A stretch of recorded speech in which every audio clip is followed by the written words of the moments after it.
Hey everyone, welcome to Launch Codes Football. I'm Chelsea, And I am Chris. and today we will be discussing Week 11 of the NFL season. Let's get right into it today with the Bills and Cardinals game. Take it away, Chris. Oh man. So this was a big time game, maybe one of the games of the year. I didn't get to see the whole thing, but I watched it back, but I just happened to start watching on the final drive of the game where Naturally. where Kyler Murray just threw an absolute dot and Deandre Hopkins just made an incredible play. That was honestly one of the greatest plays I think I've seen in my life. Just That is a what a, high standard. he went up and mossed three people at the same time who weren't even playing bad defense. Like They weren't. they did probably everything they could, but Hopkins and Murray, that was just an incredible play. Murray running to his left, throwing with what felt like all he could with his right hand. I was just amazed. And also, everybody's talking about Kyler Murray with this game, but I also want to talk about, with Josh Allen. He played well enough to win this game, even though, he had two interceptions. That final drive, they did their job. They did, I felt like, what they needed to win. But in the end, Arizona just made the better play. I think one of the interesting things is that for the Bills that you can look at with this game is that their receivers looked pretty good. Stephon Diggs and Cole Beasley both look good. Guess who benched Cole Beasley this week? Oh, rip your fantasy Only team. 17 points I missed out on. That's fine. Yeah, I think just overall, Stephon Diggs is playing really well this season. He had the thing at the end where he scored what we thought was going to be the game winner, and he said, "This is why they pay me." And then DeAndre Yikes. Hopkins decided to erase that highlight. I mean, no offense to Stephon Diggs, he made an incredible catch too. Probably was going to be the catch of the night. Diving catch, running to his left, incredible throw, incredible catch. I still think this was a good game by the Bills, even with the two interceptions. DeAndre Hopkins said, "This is why Bill O'Brien traded me." Oh, wait. Oh man, if you're a Yikes. Texans fan right Texans now, fans were crying at that game. The memes on Twitter were just chef's kiss. I can imagine, because that's a whole nother topic. But honestly, We can't get into that. We don't have time for that today. That's a whole show's worth of a segment. But I That think is true. overall, I think the Bills can still bounce back from this game. I think that they can still get some wins off and probably win their division and even go far in the playoffs. So we'll see. Another side note is that Kenyon Drake returned to this game. He Yes, he had did. 16 carries for 100 yards and a reception for 9. That's a good game after your first game back from injury. So I think there's a lot of bright side for the Cardinals coming off of this game. Obviously, they won with an incredible play, but I think this was more than just that. I think that they can take this win and potentially do some big things later on this year. So, See, the Cardinals confuse me because they go out, they beat the Seahawks, right? They go out, they beat the Bills, and then they lose to the Panthers. They lose to bad teams, but they go out and they beat really good teams. So I don't really know how to feel about them. They kind of remind me of Phillip Rivers. They're either really good or they're really bad. But if they're mediocre, they're good enough. yeah. I think that they're a good team, and I think that they're talented, and I think that Kyler Murray, is really good, and obviously DeAndre is good. This has already been proven years ago. I don't know. It's against good opponents, they play good. Against bad opponents, they don't play good. And against mediocre opponents, they don't play good. So this team could either be out in their first playoff game or could make it to the Super Bowl. I don't really know how to feel about them. I don't either, but I guess we'll just have to see what happens. But the next game we have, Chelsea, if you want to take it away. Sure thing. So, first game I'm going to headline was Baltimore at New England. My headline is The Patriots find their identity in a huge win in the rain. So they won by a score of 23-17, and they really relied on the running game and short/screen passes. Cam Newton did not really throw the ball down the field that much. If he did, it was intermediate passes. We didn't really see any long passes from him this game, and that worked for them. So this might be the strategy that they roll with for the rest of the season, at least for the Patriots. Damian Harris had a breakout game in terrible weather, 22 carries for 122 yards. That's a really, really good game in conditions that produce a lot of fumbles. So shout out to Damian Harris for playing really well. And then Rex Burkhead, 6 carries, 31 yards, and a touchdown. Cam Newton, 11 carries, 21 yards, and a touchdown. So, I mean, that's 150 plus rushing yards for the Patriots in the rain, and they beat one of the arguably best teams in the AFC by, employing that strategy. So I think that this could really work for the Patriots in upcoming weeks. And then, of course, we got to talk about Jacoby Myers, right? The ex-quarterback turned receiver who has an established connection with Cam Newton at this point. 5 receptions for 59 yards. He was the receiver I think Cam Newton threw his longer passes to. Like, if he was going to throw it intermediate down the field, it was going to be Jacoby Myers. They have a rapport now. So that's good. Cam Newton found a guy he's comfortable with. And then he had 1 pass for 24 yards and a touchdown because, like I said, Jacoby Myers, he was a quarterback in high school. And they are utilizing that to the best of their ability. And he went out and he chucked that thing down the field and he got a touchdown. So shout out to Jacoby Myers for playing a really good game. I was impressed that the Patriots won this game. I thought the Patriots were going to get wiped by the Ravens, but the Ravens are beatable. Lamar Jackson is not a secret anymore.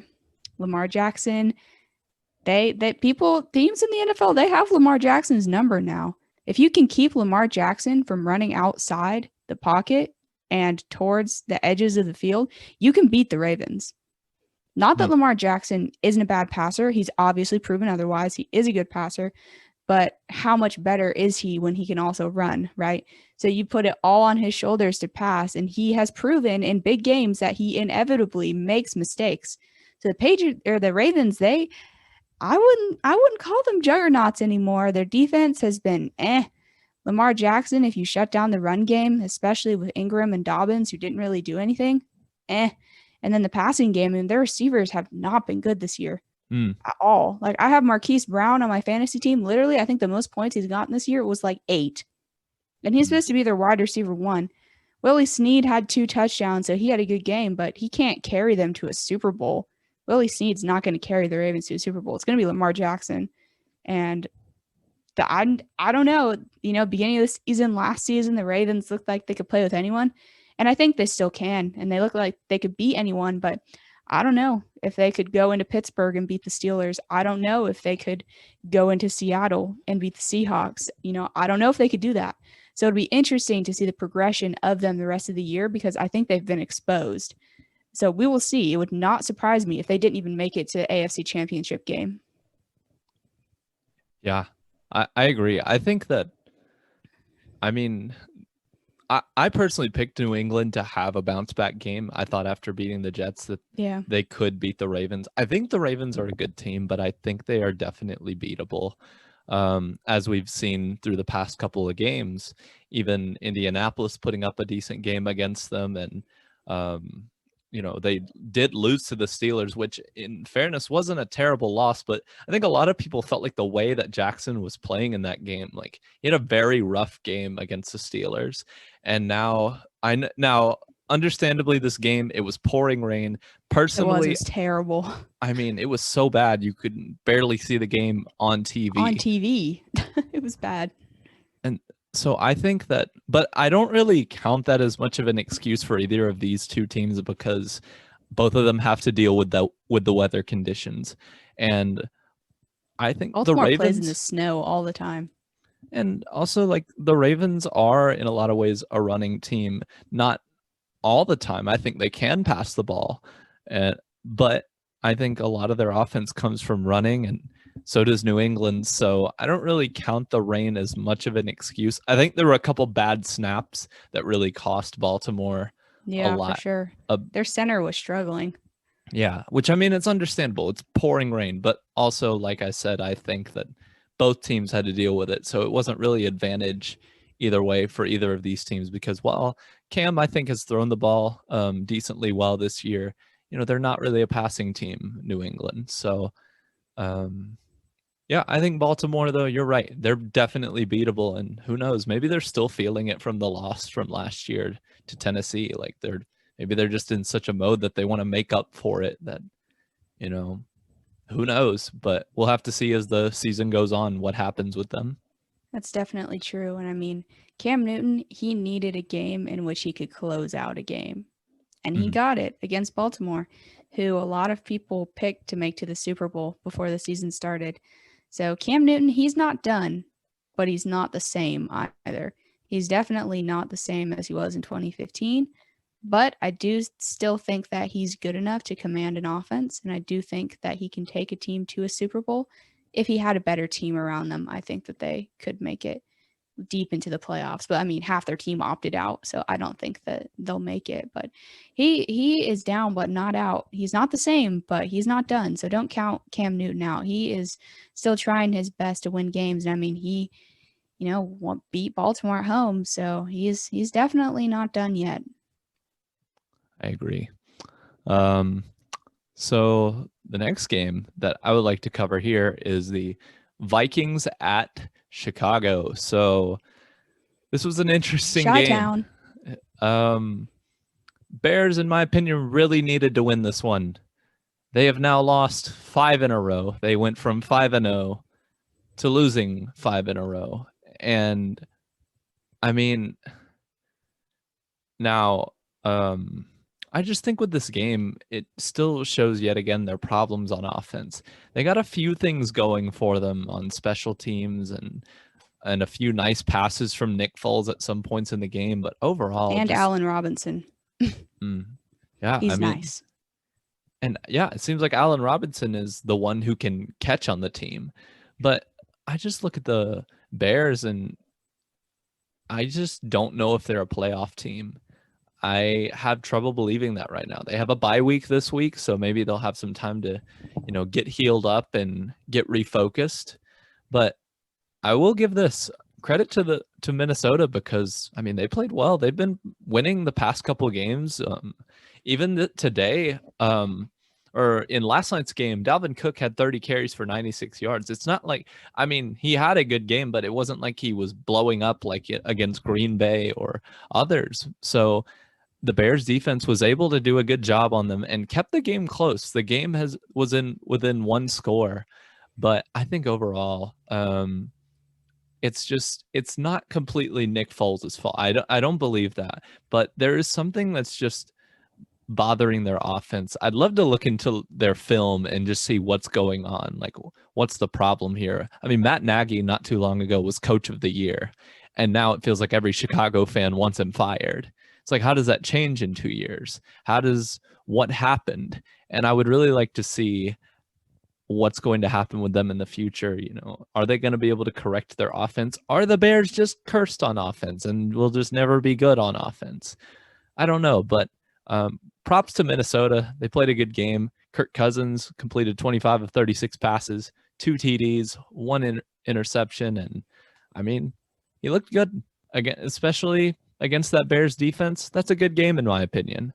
So yeah. Last time the Bears offense was good was when they had Rex Grossman and lost to the Colts in the Super Bowl. So were they even really that good? I don't know. They had Devin Honestly, Hester. Oh, don't remind me. That guy, he haunts my dreams. Their offense, I don't know. Allen Robinson, 10 out of 10. Top 10 receiver. Nick Foles, it's mediocre. Their running game doesn't exist. That might be a problem. Also, their line is not that good. But remember a few years ago when they had Jordan Howard and Tariq Cohen and they literally got 150 rushing yards every game? And now Tariq Cohen, I'm pretty sure, got put on IR, and Jordan Howard doesn't even play for them anymore. So, I mean, I think they got, David Montgomery, who's not a bad back. Maybe it's just their line. I don't know. I mean, their defense is stellar. If they had a good offense, they'd probably be Super Bowl contenders because the Bears are a top 5 defense easily. So, I mean, if they had a good offense, people will probably be picking them to make it to the Super Bowl. I mean, I don't think they will. I just don't think their offense can keep up with the Pittsburghs and the Kansas Cities and the Seattles of the world. But it's gonna really hurt Bears fans if this year ends and like half their defense leaves and then they're bad on both sides. That Yeah. would really hurt. Maybe they just need a new quarterback. Like, not a knock against Nick Foles. Like, we've seen what Nick Foles is capable of in the right system. We saw what he did in Philadelphia. We saw what he is capable of doing in Chicago. He's not a superstar. He's not a Russell Wilson. He's not a Patrick Mahomes. He's not a Ben Roethlisberger. He's not a Tua. He's not any of those guys. So maybe they just need to blow up the offense outside of Cole Kmet and Allen Robinson and just start over completely. Because I think that those two are solid. But really, anyone outside of that is kind of mediocre at best. At least the way they're playing. Yeah. I mean, I could see that. Well, I mean, you'd have to take a deeper dive into seeing like what exactly is going wrong with them. But I think, yeah, I mean, overall, the end result is no matter all the things you can say, all the excuses you can make, in my opinion, are points being put up on the board. If they're not, then I mean, in the end, that's what most It matters. doesn't even matter. Exactly. So I think overall the Bears really going to have to find a way to start clicking on offense if they want to be competitive and make the playoffs this year.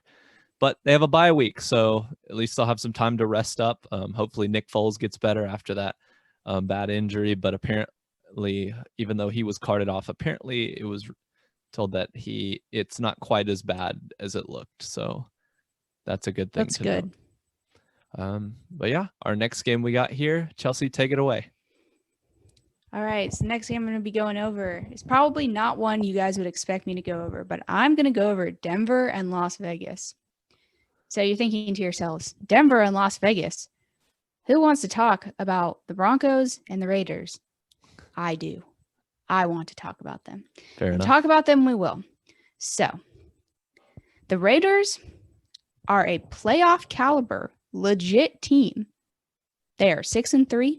They are right in the thick of a playoff race, and they are behind only the Chiefs in their division.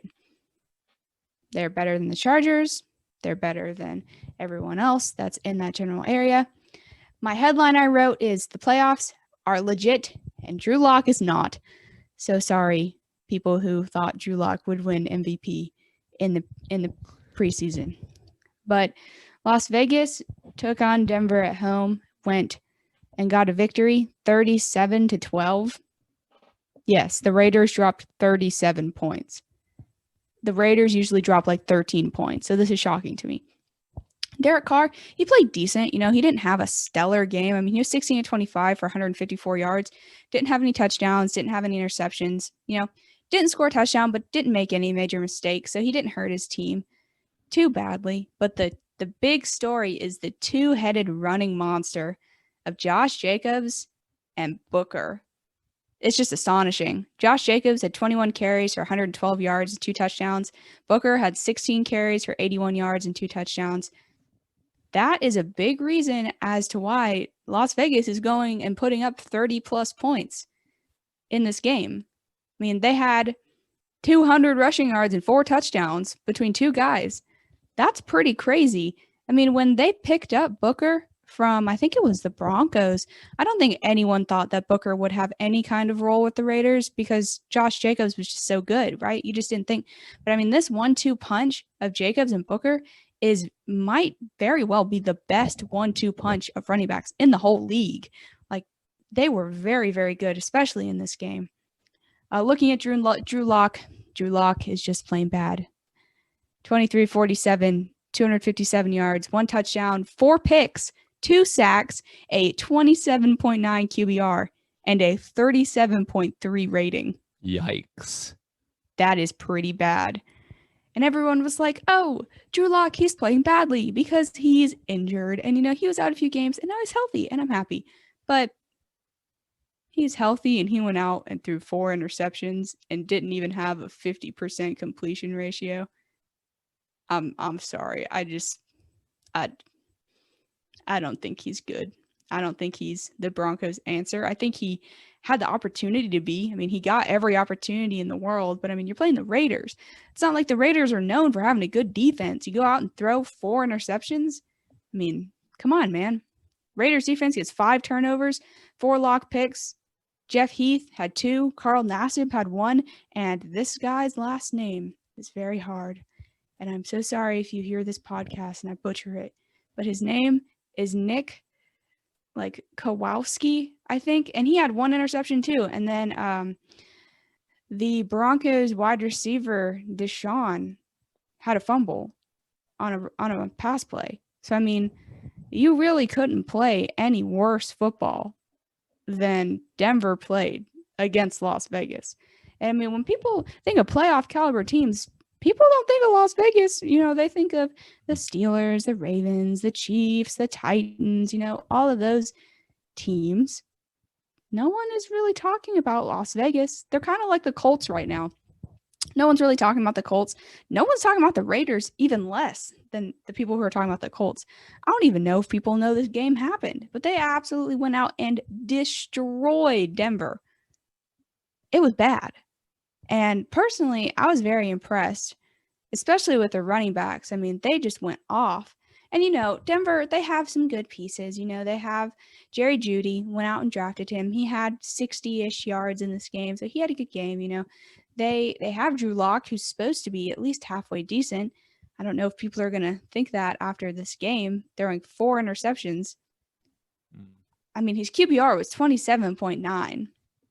You don't really see a QBR worse than that in the league for a starter. Let's just be honest. So, I mean, I think that the Raiders have a real shot of making it to the playoffs if they keep winning, because there are like 4 teams at 6-3 right now. So they very well may be a team that looks good and doesn't make it. That may be the case. But I think they have a real shot of making the playoffs. And I don't know if they would go deep. Probably not. But I don't think anyone picked the Raiders this season to be 6-3 and make it to the playoffs in a stacked AFC conference. So, I mean, I was impressed just looking at the stats, especially with the running backs. I mean, most teams would give up an arm and a leg for 2 running backs with almost or over 100 yards and multiple touchdowns. I mean, you don't see very many teams in the league per week scoring 4 rushing touchdowns. I mean, if a quarterback gets 4 passing touchdowns, that's like a stellar week, let alone if running backs get 4. So I was just very impressed. It'll be interesting to see if they end up making the playoffs or not, because I think that they could. I just don't know how deep they'd get. But in conclusion, Denver, I'm sorry. You're just bad.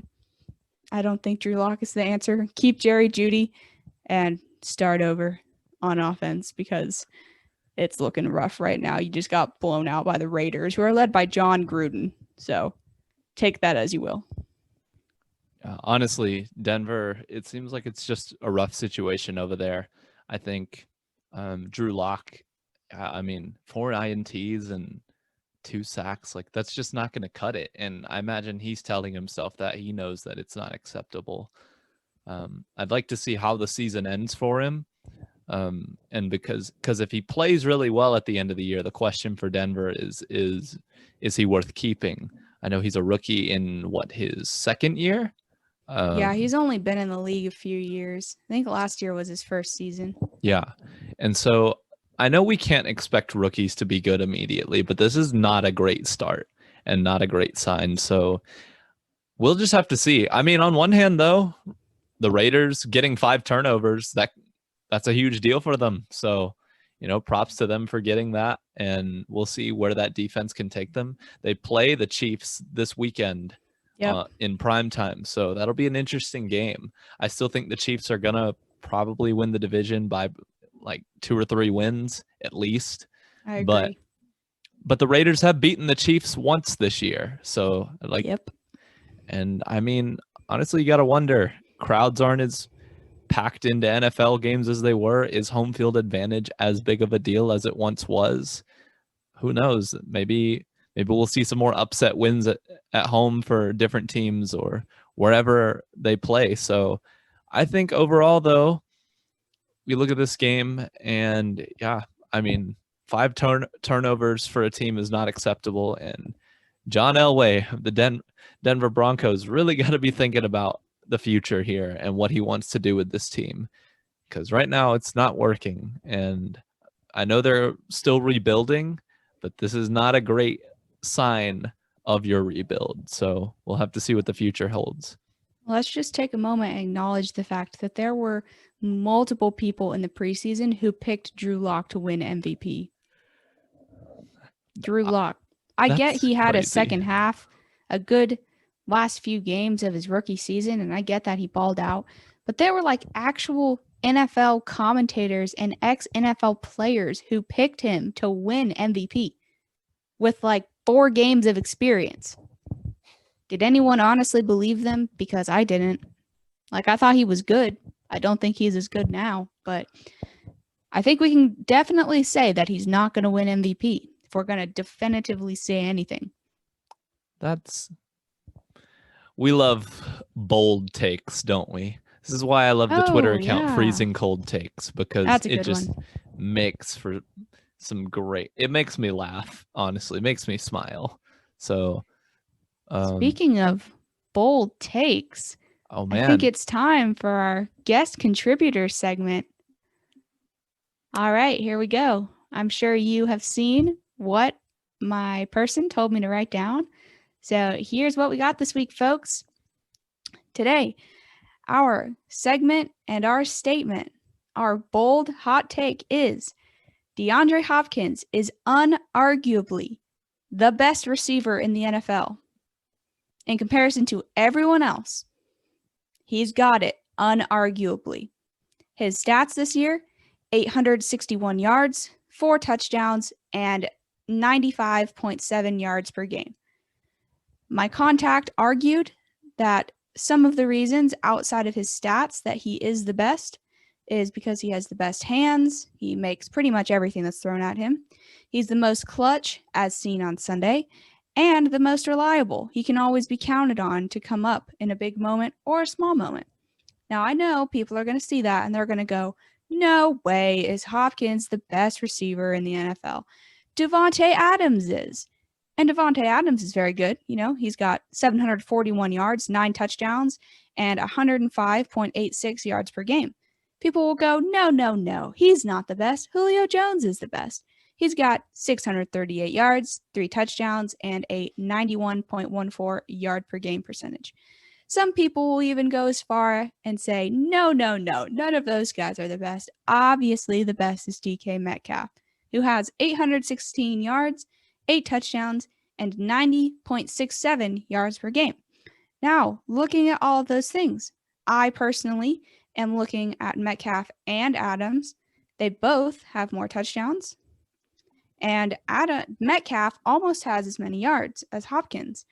But the hot take is that Hopkins is unarguably the best receiver in the NFL. So what do you think about that, Chris? Oh, man. He's speechless. Because, you know, I love how this hot take happens to come up right after this weekend, which probably spurred the take itself. Okay, so here's the thing. I think DeAndre Hopkins is in the conversation and he's up there. I think it's hard to say unarguably, only because, I mean, you look at some of these other guys, like DK Metcalf is having a heck of a year. He didn't have a great game this past week, so it has shown that he can be stopped, but that can be a whole set of factors of impacting his performance. Davante Adams, I think he's a very good receiver. I do think a lot of his touchdowns have seemed to come from the past couple games. I also think he's inconsistent. He was injured, and some days he just doesn't show up. The offense is way different without him, but there have been quite a few games that he has not been in this year, yet he still has those numbers. So, yeah. I mean, you can argue it either way. And so I think it's hard to say unarguably, because I think this year it might be between Hopkins and Metcalf. I think Julio Jones is fantastic. I think he's no disrespect meant towards him. I think this year it's just his team is just not very good. And I think they still have a decent offense, but I just don't think they've been that good. And Julio has missed some games. But as far as for what I'm thinking right now between Metcalf and Hopkins. Hopkins beats him by yards. I guess if you take, I mean, Metcalf and Hopkins would have about the same amount of yards if you didn't include the big Hail Mary catch, which I'm not saying you should completely exclude that. I'm just talking about for these stats. That's a good point. Yeah, and so they'd have about the same amount of yards. Metcalf has had more touchdowns, but I think overall he's in a very good offensive system. He's got an incredible quarterback thrown to him. Metcalf is also just, he's a grown man, and he is out there destroying defensive backs, making tackles on safeties. And that a few of Metcalf's touchdowns have been very short. He'll like get the ball on the 5-yard line and score. Yeah. I haven't seen any Hail Marys from DK Metcalf, though I'm sure if Russell threw it, I don't think anyone could catch it over DK Metcalf. But I know a few of his touchdowns have come in short yardage situations, which obviously, doesn't take away the fact that he scored touchdowns. But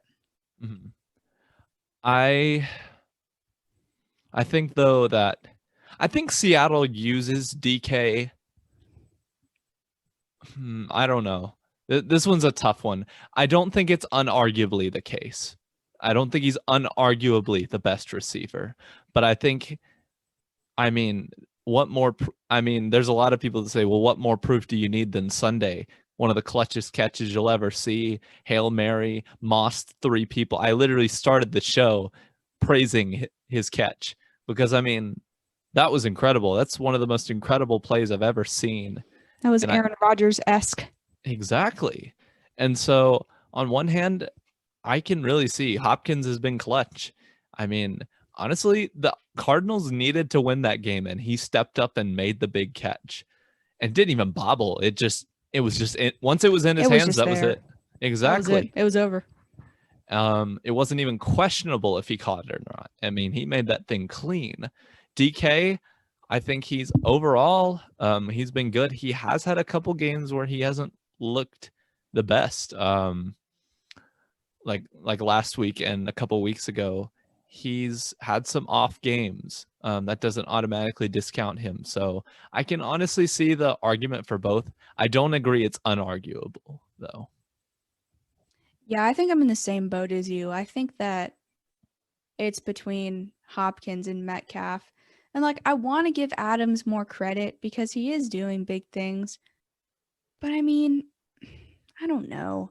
He's the best receiver on the team. Everyone else on the Packers is a bunch of nobodies. Most of them don't even make their catches. So, of course, Aaron Rodgers is going to target him 12 times a game. When you look at the Cardinals' offense, they have Hopkins as their wide receiver number 1. And who else do they have? They have one of the best receiving cores in the NFL. They have I agree. 2 wide receiver 2s, essentially, and Hopkins. And he still has that amount of yards and that amount of touchdowns in that crazily potent offense. I agree. I think you could say the same thing for Metcalf. You have Lockett he is competing with. You got 5 running backs that they all run at the same time who just eat up touchdowns. And then you got a couple other guys on there too. So, it's not like these guys are the only people in their offense that are scoring, I agree. I will give Valdez-Scantling of the Packers credit. He had 179 yards and a touchdown or 2 in his game on Sunday. But about 80 of them came off of 1 catch, which, again, doesn't discredit it. That's a really good catch and a really good score. But if I'm playing the Packers, the Colts, they play the Packers this week, right? If I was Frank Reich, I would double team Davante Adams every play, and I would make the rest of the nobodies score all the touchdowns. Because Davante Adams is the most potent thing there. If I'm the Colts and I'm playing the Cardinals, I can try to double team Hopkins, but they have 4 other people on their team who can play almost the same level as him, if not just below. Not obviously the same level. They can play really high. So, I think it's way more risky to double Hopkins and not double Adams. Because, you look at the wide receiver depth of the Packers, it's not all that impressive. So, I agree. I don't think their offense is as potent, and a lot of their yards comes from Aaron Jones anyways. But I don't know. I think Davante Adams is very good. I think that he has his yards per game and his touchdowns because he's the most obvious receiving threat on the team. I don't think you have that issue with the Cardinals, and I don't think you have that issue with the Seahawks. I think they're very diverse. I don't think the Packers have that to their advantage. So that's why I'd say that Adams isn't. And then, I mean, Julio's always good. You know, he always seems to have a ton of yards and not a lot of touchdowns, which I don't understand. Maybe it's just because he gets doubled in the end zone. I don't know. But yeah, I would agree. I don't think it's unarguably. I think it's between Hopkins and Metcalf. But if you're going to ask me who's the best based off of this season after this week, I would say Hopkins just based off of his game on Sunday because Metcalf did nothing. But I don't think it's unarguable. Yeah, I agree. It's amazing Metcalf slipped down to as low as he did. But crazy. He should have gone in like the top 10, dude. It's crazy stuff. And it's crazy that Deandre was traded. But yet again, we don't have time for that topic. We love Bill O'Brien. So next section we have here, we'll just cover some more games we found interesting. Chelsea, I'm going to let you take this one first because you got a good one. And I think you're happy with this one. So I'll let you have at it. All right. Colts at Titans this week, folks. I said that the Colts would win this game. Not because I was biased, but because I genuinely thought the Colts were a better team than the Titans. And this was proven to be true. The Colts are legit. They beat a playoff caliber team with a good defense and a good offense, not just a good defense like the Bears. They finally beat a good team. Nyheim Hines is certified good. If anyone tries to say that he's overrated, they are overrated. They are wrong. Nyheim Hines, 12 carries, 70 yards, touchdown. 5 receptions, 45 yards, touchdown. And he's not even the starter. He's literally the backup. He may end up starting after this game, let's be honest. Come on, Jonathan Taylor, don't bust on me. Please don't bust on me. But yeah, Nyheim Hines is good. Michael Pittman Jr., our second-round pick in this year's draft, had his breakout game of the year. He had a compartmentalized leg operation done earlier in the year, missed some games, came back. He had 7 catches, 101 yards, and 1 rush for 21 yards. So he had about 130 yards combined in his breakout game, which is really good for a rookie, especially playing against, a team like the Titans who are not pushovers. Rivers, he posted decent numbers. He was 29 of 39 for 308 yards and a touchdown. So it has been proven that the Colts can win games against good teams with mediocre numbers from Phillip Rivers. So imagine if Phillip Rivers threw 4 touchdowns. We could probably beat anyone, but I don't think he's going to do that. As long as he doesn't fumble it or get an interception or 2 or 3 or 6 like he has done in the past, rip me. I do think that we can play with anyone. I mean, he had a good completion percentage, and he spread the ball around to everyone. It wasn't just a couple of guys who were getting touches. It was pretty much everyone. So, I mean, he has proven that he can play mediocre, at least touchdown-wise, and still win games. And that is important. That is big for our playoff hopes. And then, feel-good moment of the game. If you know anything about the Colts, you know that and when Andrew Luck retired, Jacoby Brissett, who we traded for the Patriots, became our starter, played really well in his first few games, sustained a pretty bad knee injury, and really didn't play the same after that, right? And then the Colts, they went out and they picked up Phillip Rivers in free agency for a year, and Brissett was essentially done, right? He wasn't going to start, but they put him in on the 1-yard line, and they had him truck his way into the end zone, and he got his first touchdown of the year, and that was just heartwarming because even though he is not the best quarterback, and even though he is not starting, he is the heart of this team. He's a guy that a lot of the young guys look up to. He is a guy who's a leader and a mentor. And to just see his giant smile on his face about how he scored his touchdown was honestly heartwarming. You could just see how happy Phillip Rivers was for him and Frank Reich and the whole team. They're all like, yeah, Jacoby. And he was so happy. And that was the only snap he got all game. But he was completely content with it. And so was I. It really warmed my heart. In the loss, Derrick Henry was still Derrick Henry. You can't shut Derrick Henry down. If you do, you're very good. 19 carries, 103 yards, which is honestly, that's a pretty good defensive game against Derrick Henry, considering a couple weeks ago he had like 200 rushing yards and 3 touchdowns. It's ridiculous. So that's pretty good for the Colts. Tannehill also didn't play terrible. 15 and 27, 147 yards and a touchdown. So it's not like their offense made any major mistakes that our defense capitalized on. I will say our defense got pinned for some really dumb penalties in this game. There was one on Darius Leonard. They called roughing, and it literally was not roughing, and it sustained a drive, and all the fans on Reddit were like, you gotta be kidding me. Reddit stays angry. If you want to be angry about your football team on Sunday, just get on their Reddit thread. You'll be angry with the rest of them. And then I think one of the biggest storylines for the Titans in this game was A.J. Brown. First quarter, Tannehill lofted a perfect pass right over our corner or our safety or whoever was covering him. And A.J. Brown had a step or two on him. So it would have been like a 50-yard touchdown. And he straight up dropped it. And honestly, I think that killed the Titans' momentum.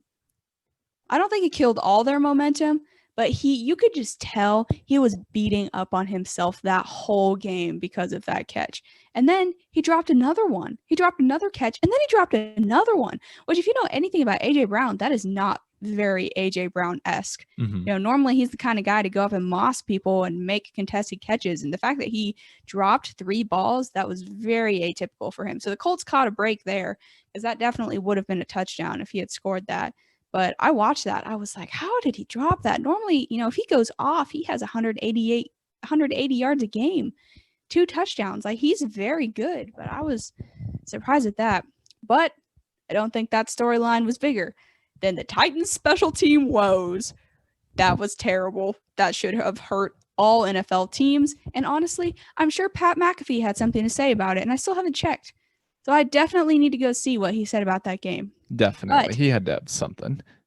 The Titans special teams, their punter shanked a punt 30 yards, which turned into a Colts touchdown. We blocked a punt, which we returned for a touchdown. And Gostkowski missed like a 30-yard field goal. That's a bad special teams day. That is real bad. Side note, is Gostkowski washed now? I don't know. He's missed like 6 field goals this year. Honestly, it kind of makes me sad because the amount of times that Gostkowski has killed my Colts' heart in the playoffs is, as many as the grains of sand on the seashore that Gostkowski has hurt my Colts' heart. But it kind of reminds me of Adam Vinatieri last year, because Adam Vinatieri started out the year okay and then just declined. He missed like 4 or 5 kicks. By the end of the year, he had missed like 7 kicks that could have won the Colts like 3 games.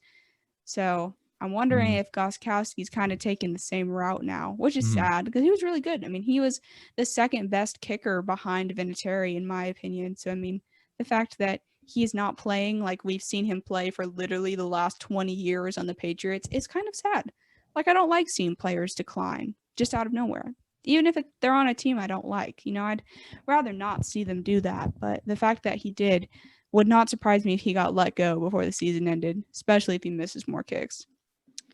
But Colts defense didn't have any turnovers, but held a really good offense in check to under 20 points without forcing any turnovers.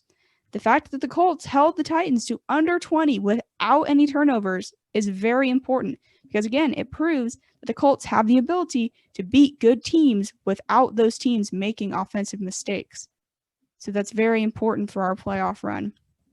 And then the Colts didn't punt until the 4th quarter, which, having lived through the backup saga of quarterbacks after Peyton Manning and Andrew Luck and the amount of times that we punted, the fact that we didn't punt until the 4th quarter, that just made me so happy because I have seen so many punts in the last few years and I love not punting. That is what I have to say about that. So go Colts. They're legit now.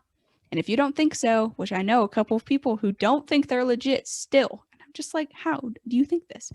But I do think they're legit. I will say this upcoming game is very big. We're playing the Packers at home on national TV. Guys, 3 nationally televised games in a row. My out-of-state heart is screeching. Do you know how many nationally televised games I get per year? 4. You know how many I'm getting this year? Like 6. I'm really living my best life. But yeah, big game next week against the Packers. That'll be a good one. If the Colts defense can shut down Aaron Rodgers, they are verified legit if they aren't already. Because stats-wise, the Colts defense is the number 1 in the league, if you look it up. And if you think they're not number 1, they're at least arguably in the top 3.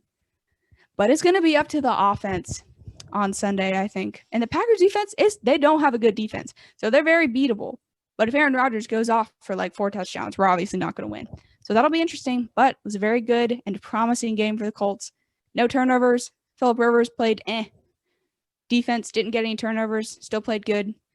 I just feel bad for Titans fans and their special teams. I'm sorry. I understand.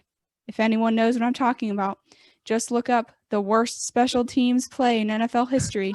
And the Colts play will come up. So trust me that I know what it's like to have a rough day on special teams. Just trust me.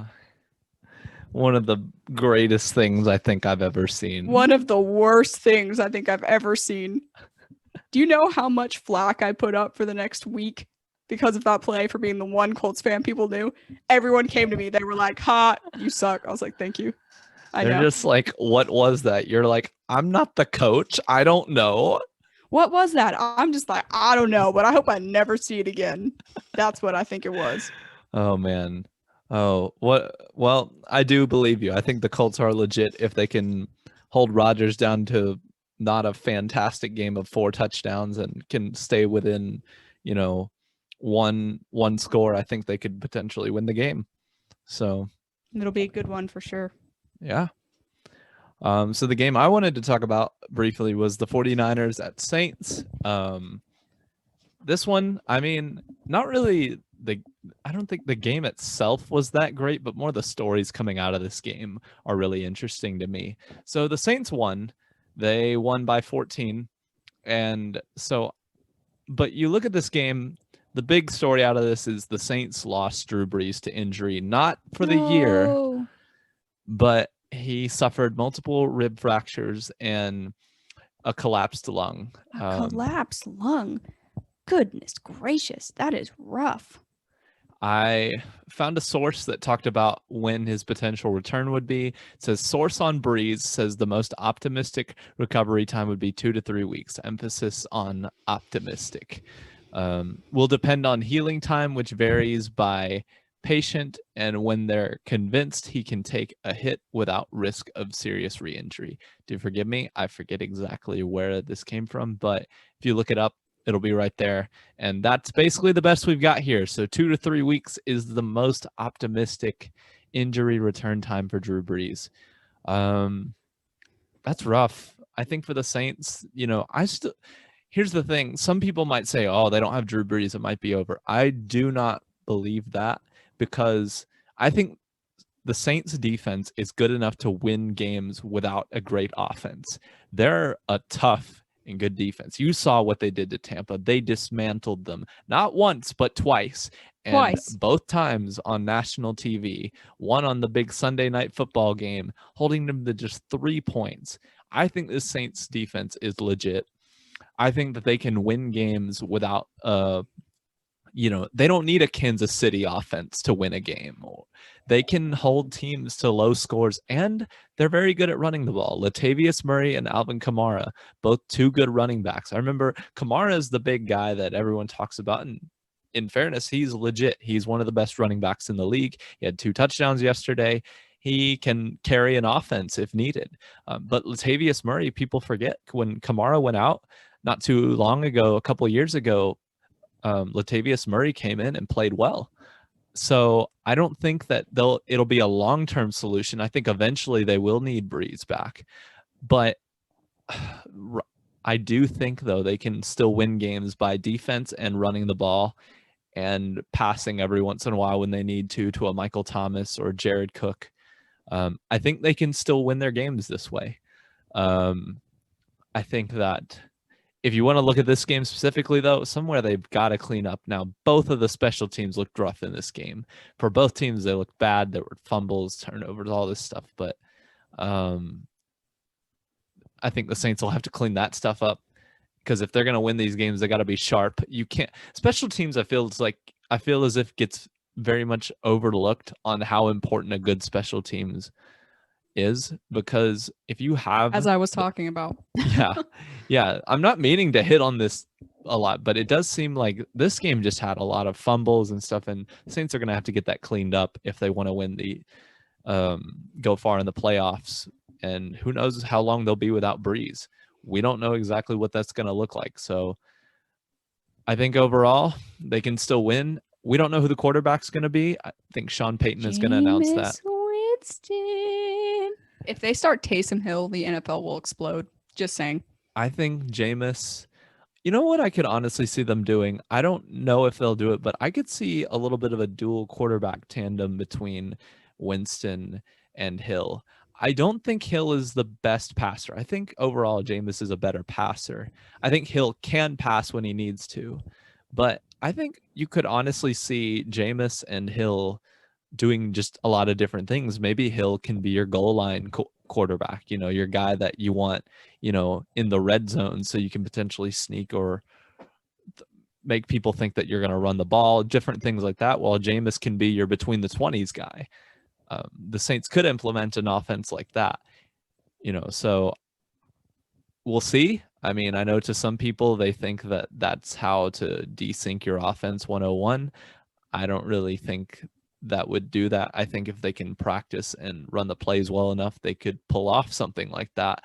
And it would be hard for defenses to know what's coming. Think about it. You've got, on one hand, you might think, okay, Jameis is probably throwing here. He's in, but then they hand it off to Kamara, but then you've got Hill back there and they're like, well, he'll probably run, but then he throws the ball. Yeah, there's just a lot of options I think the Saints have with this. So, and they've done that a little. Was going to lose their starter, it would be the Saints because they have the versatility to be okay. Yeah. I think Sean Payton's a good enough coach to be able to work around this. And I think overall the Saints are still probably going to win the division. All they got to do is win a couple more games and they've got it. They've beaten their rival twice. So side note, say for argument's sake that Drew Brees is really only out 3 games.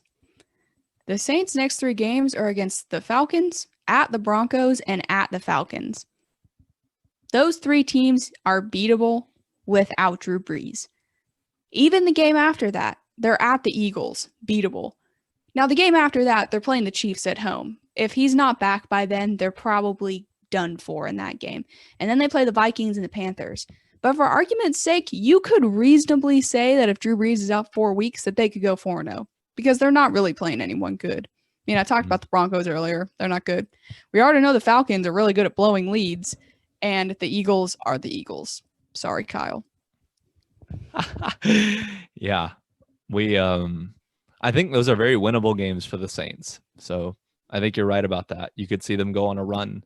I think if they were going to lose Brees, this would be the time to do it. Not that you want that to happen, but I think this is okay for them and they'll be fine. So, but yeah, next we've got our game picks. Dun, dun. So I was pointed out by a friend that my picks didn't go so well last week. And it showed in the scoreboard. Chelsea is beating me 21 correct picks to my 14 correct picks. Woo! So I'm looking to make a comeback this week. I was down 3 last week. Now I'm down 7. So I think we can make a comeback this time. I realize now I'm like, why did I pick some of the teams that I did for these games? Like I picked the Bengals to beat the Steelers. I just, for some reason, thought, and then that didn't happen. I was like, what was I thinking there? But we've got our picks in. So our first game we've got here are the Cardinals at the Seahawks. Chelsea, who you got? Cardinals just came off a big win. Seattle has proven that they're beatable. Russell Wilson's turned it over like 7 times in the last 2 or 3 games. I think the Cardinals are going to go back in and shock the Seahawks. All right. I could see it. But I'm going with the Seahawks. I think they've had a rough couple games or they haven't played well in the past few weeks.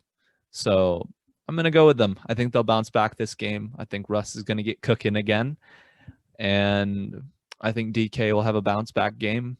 I think this will be a good game, though. Even though they lost to the Cardinals the first time, I think this will be a tight game, but I got the Seahawks coming out of this one. So next game, we got Steelers at the Jags. Who you got, Chris? I have the Steelers. I'm not picking the upset this time, but if the Jags win this game, I will be pissed. I'll be like, really? Be like, you couldn't have lost last week when I picked against you. But I mean, the Jags aren't awful. They've beaten the Colts. They put up a game against the Packers. I'm sorry. Yeah.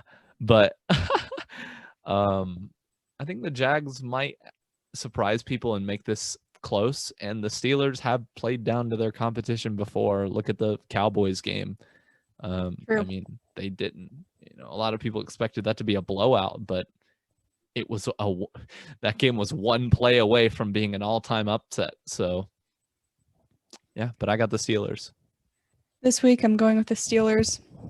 I feel like that's all I need to say. Jacksonville is Jacksonville. Fair enough. Fair enough. All right, next game we got Lions at Panthers. Who you got, Chelsea? Panthers are taking on the Lions at home. I don't know if McCaffrey is going to be back for this game. I'm not sure. I think there may be a chance, but I still got the Panthers. I think that the Lions will try their best, but I think that somehow the Panthers will go off again offensively and drop like 28, even though their offense shouldn't be able to do that. So I got the Panthers. I'm going with the Panthers in this game too. I think the Lions, like, they can put up close games, but I don't think they're that great of a team.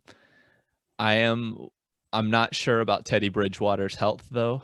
He had a bit of a knee injury, so we don't know if he's going to be starting this game. But hold the phone. If he doesn't start, does that mean Will Grier starts? It'll probably be PJ Walker. Oh, they should start Will Grier, but that's another argument. Yeah, I'll be interested to see if PJ Walker starts. He had a couple snaps against the Falcons, but he threw a couple passes. I mean, they didn't get completed, but I mean, he was thrown in a rain game in the middle of the game because Bridgewater was hurt. So we'll see what he actually looks like if he gets some time for prep. But the next game we have here are the Patriots and Texans. So I have the Patriots for this game. I think the Texans just aren't very good. I think Deshaun Watson is good, but I think overall that the Patriots, they've just come off a couple of good wins, even though one was against the Jets. Hey, they won the game. And then against Baltimore, they had a good win. I think they can win this game and get them back up to 500. So I'm going with the Patriots this week, not because I like them, but because the Texans may be even worse without Bill O'Brien, if that's even possible. I do like Deshaun. I think he'll have a few touchdowns. I think that is all that will happen. How they are worse without Bill O'Brien just proves to me how bad they really are. Someone trade Deshaun Watson. He needs a new team. Maybe we've really talked about the Texans a lot today. I think next week we just need a Texans section. I think we're going to make that happen. So be looking for that next week, all you Texan fans or non-Texan fans who just like to hear about. Or people who care about the Texans, or people like me who like to harp on Bill O'Brien. Exactly. Or just people who like hearing about other people suffering. And yeah. Hey, none of it's personal. We're just talking about what we see from the Texans. Anyways, so that'll be next week. But for our next game we have here is the Titans at Ravens. I think this could be a good game. Talk about a rough game after that Colts game to have to go to Baltimore. I think both of these teams are coming off of a loss, but I'm going with the Ravens. I think they'll bounce back in this one, and I think Lamar will play better. I think their running game will look better. They won't be quite as sloppy as they were. Hopefully it won't be as rainy. So that's who I got. I got the Ravens too. I think the Titans are going to be exposed again. I think Derrick Henry will have 100+ yards as he always does. But I think the Titans are going to get exposed again by another good team. We will see if that actually happens, but it would not surprise me if it did. It also wouldn't surprise me if it didn't, but I do think that they will not play well. Who knows? We'll see. All right, we got Eagles at Browns. Who you got, Chelsea? A thriller. Woo. I'm going to go with the Browns because the NFC East is just really bad, and I don't trust picking an NFC East team to win a game unless they're playing against another NFC East team. Browns have shown flashes this year. They may still make the playoffs. They may not. They lost Odell, but Nick Chubb is back. I think Nick Chubb has a massive game. I think Kareem Hunt has a lot of passing yards from wide receiver screens, and I think that they thoroughly thrash the Eagles, even though I want to like the Eagles. I just don't think they're going to win. I think that's a fair assessment. I'm going with the Browns in this one. They just came off of another win. And, even though it was a close game and maybe it was ugly, it was pretty bad weather for them. So they had a weather delay in last Sunday's game. So I think, though, that the Browns will win this game. I think they're a good team, and I think they'll make the playoffs this year. And I think Who would think that we'd ever pick the Browns to win a game? That's shocking. Right, that's crazy. But I'm going with the Browns in this one. I do think Chubb will have a good game, and I think their offense will play well, and I think their defense is good enough to stop the Eagles. So next game we have the Falcons at Saints. I'm going with the Saints in this one. As we talked about earlier in the show, I think the Saints have enough weapons on offense and defense to win this game, and I don't think the Falcons are very good this year. So there you go. I'm with you there. I think they can still beat the Falcons without Drew Brees, and they're playing at home. Yeah. Well, next game we have the Bengals who are at Washington. Yep. I got Washington for this one. I think that Washington picking the upset. Who ever thought picking against the Bengals would be an upset? Is this really an upset? I feel like it is. Because honestly, Washington hasn't looked terrible. Their running game has looked decent, but I don't think they're an awful team. I just think that the Bengals just aren't good either. So honestly, I feel like this one's kind of a toss-up in my opinion. But I agree. But yeah, what do you think, Chelsea? I'm picking the Bengals. I think Joey B and T. Higgins are going to go off for 100-plus yards and 2 touchdowns. And I think that 2 touchdowns could potentially be enough to beat Washington. So we will see. But I got the Bengals. I think the Bengals need a win, and I think they're playing a good team to beat. Go Bengals. Well, there you go. Well, our next game we have the Jets at Chargers. I'm going to be honest. I wanted to go with the Jets because I don't think the Chargers are very good. They've blown so many leads. It's really, I don't know if I talked about this last week, but it's really funny because the Chargers and Falcons are playing each other this year. And I'm just like, wow, that'll be a game for the ages. But I think I'm going with the Chargers on this one. Justin Herbert's legit. They had a semi-close game against the Dolphins. They've had close games against like everyone in the league. So, but I think they're better than the Jets. So I'm going with the Chargers. I, for one, will say I'm going to be real mad if the Jets win this game because I'm picking the Chargers. I think that Herbert is going to decimate the Chargers secondary. And I think everyone else on the Chargers will probably not be that good except for Keenan Allen and their running back because they're pretty good. I do think that if the Chargers had a better offense and a better team in general, that they'd probably be like 6-3 because they've lost so many close games. But the Jets are bad. But as I talked about a few weeks ago, they still have spunk. They almost beat the Patriots. So, yes, are they bad? Yes. Is Adam Gase bad? Yes. But are they out? No. But I still think they're going to lose. Yeah. Sorry, Jets.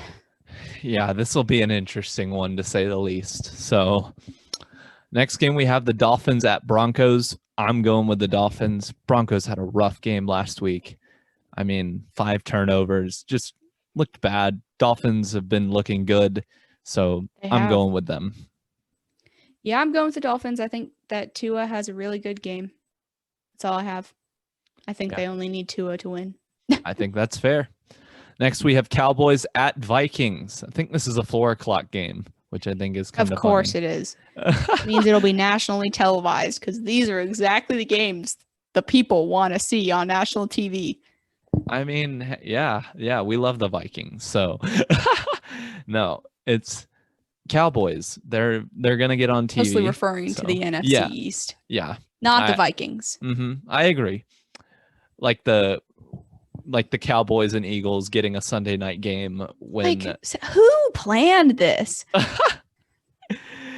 I don't know. And I'm like, can we please flex these games a little bit more? Anyways, I'm going with the Vikings. They've won a couple games that have been solid wins for them. Dalvin Cook's been playing well. Kirk Cousins has looked decent. And so I think that they're going to pull this game out. The Cowboys just aren't very good. Apparently, Andy Dalton is back in full practice now, so they could put up a decent game. I don't know if they'll go with Gilbert or Dalton. We'll see what happens. I could see if Dalton's not playing well, they go with back to Gilbert, but we'll see.